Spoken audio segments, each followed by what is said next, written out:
This video contains samples of two GoPro Hero 9 cameras mounted inside of a Dodge Challenger on a bright sunny day. One camera is using ND filters, the other is using the standard lens cover. The intent of the video is to allow you to compare the samples side by side and determine for yourself whether you feel using a ND filter makes a large enough difference to warrant purchasing them for your GoPro camera. So why do people use ND filters when capturing video? They mainly do so because of a rule referred to as the 180 rule, which basically states that whatever your frame rate is, you should double that value when setting your shutter speed. So if your frame rate is 30 frames per second, you should set your shutter speed to 1/60th of a second. And then by doing that, the claim is you'll have more of a natural looking motion blur, which will have more of a cinematic effect. Now the problem with doing that on a bright sunny day is that your video is going to be way overexposed. It's going to be way too bright because you're letting too much light in to the sensor.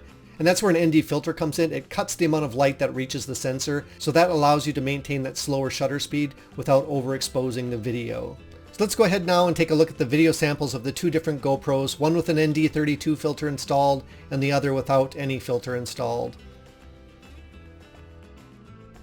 In this comparison, on the top we have no ND filter and shutter speed set to auto, and on the bottom we have ND32 filter in use and shutter speed set to 1/60th of a second. You can see the bottom video is slightly underexposed, and this can be easily corrected in post-production by increasing the exposure.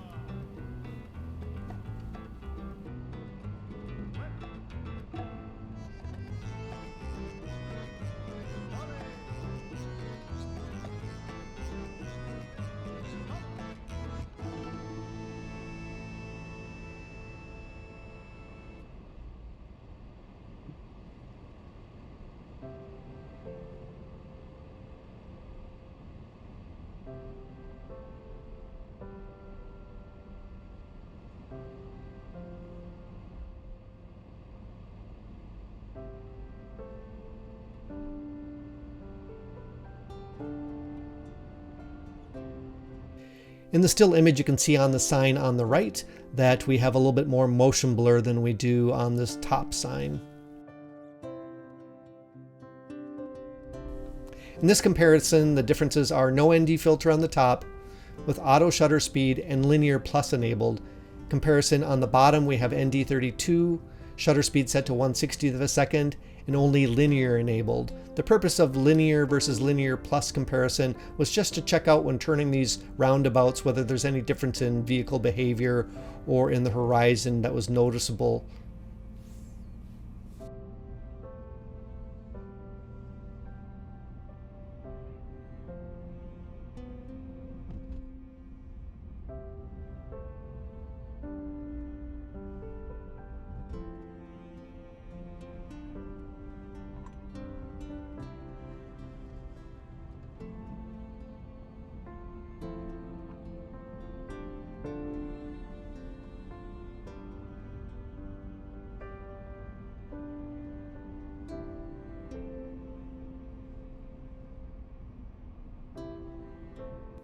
As you can see in the bottom, there is motion blur occurring. It's visible in the pole as well as the sign. There also is some distortion in the video from the top to the bottom, which might be related to linear versus linear plus.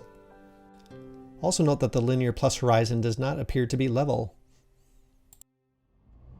In this comparison, on the top we have no ND filter, shutter set to auto, linear mode, and HyperSmooth off.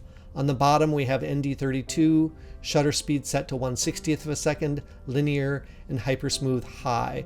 So we're just taking a look here at linear mode on both, but the difference mainly being HyperSmooth high versus HyperSmooth off, what kind of a difference that might make in the outcome of the video.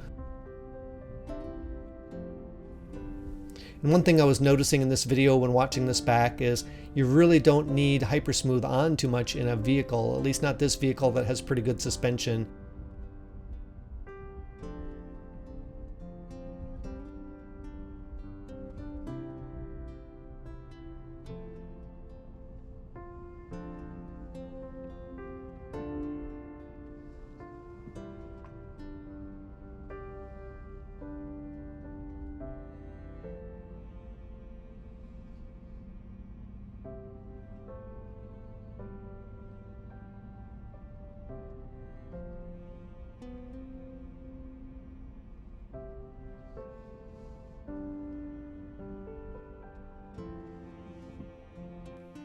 In this still frame, we can see the blur of the vehicle in the bottom image, which is not present on the top. This is just a subset of the prior clip, but this time we've done color grading just to show that we can increase the brightness to recover the detail that was lost due to use of ND32 filter. I have an ND16 filter and an ND32 filter, so likely if I chose an ND16 filter it might have been overexposed, and then by choosing an ND32 filter it was underexposed. So either way I likely would have had to change the exposure either brighter or darker depending on the ND filter chosen.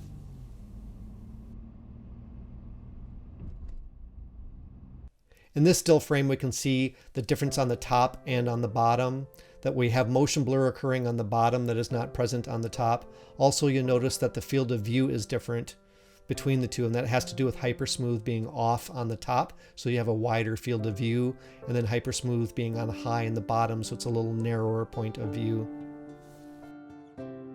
In this side-by-side comparison, it's up to you to decide which the ND filter is. Is it the top video or is it the bottom video?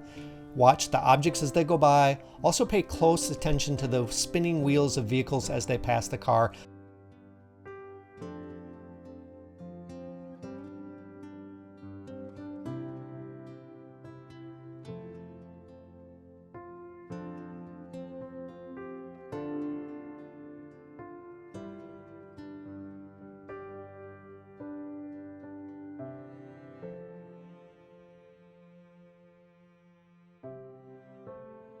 So it was the top video that was the ND filter. We can see it in the blur in the post in the center of the freeway.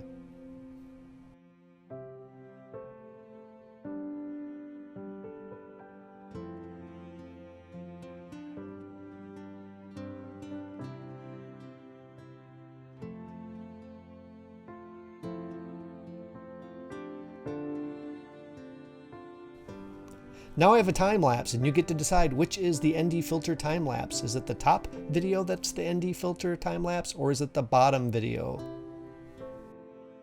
If you guessed the top video was the ND filter, you were correct. We can see it in the motion blur that's occurring in the center median. Also, take a look at that vehicle over to the right that's overloaded with loose pieces of wood that are bouncing out of that trailer. Some of them were actually falling off the vehicle as it went down the road. Secure your load, people. Don't be that kind of guy. So what do you think? Did the use of the ND32 filter make the video look more cinematic to you, or did it really make no difference at all at speed going down the road? I'm kind of leaning towards it really didn't make a huge difference. I notice it a little bit in the wheels, and sure, I can kind of tell it a little bit, but not until the still frame does it seem to make any difference to me. I think motion blur is going to be more evident, kind of skateboard, or if you have the camera right next to the ground, you get that sense of speed. But when you're a little bit higher up with the camera mounted on top of a car or in the window of a car, I don't think you tend to notice it as much. At least I don't, but you might have a different opinion. So make sure to comment below whether you think the ND32 filter made a huge difference and looked way more cinematic and beautiful than the video that had no ND filter. If you found the video helpful, give it a thumbs up. If not, give it a thumbs down. Please consider subscribing to my channel. I hope to see you in the next video.